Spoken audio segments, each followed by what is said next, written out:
how to translate menus or sign in Google Lens. So hello guys, if you want to know what was their sign picture and you want to translate, how you guys can do that using Google Lens.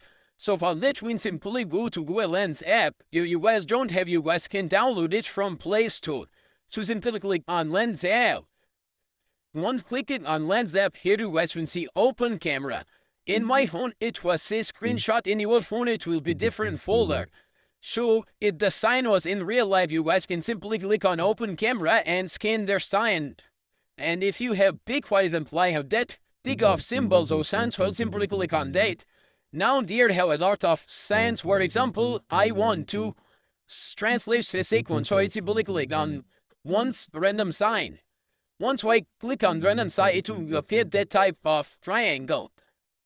Rectangle, sorry, so simply I will select that one sign. Once I select it, after that you guys can see these images do not fit to the animals, like it translated my their sign, and there's how you guys can do that. Thanks for watching.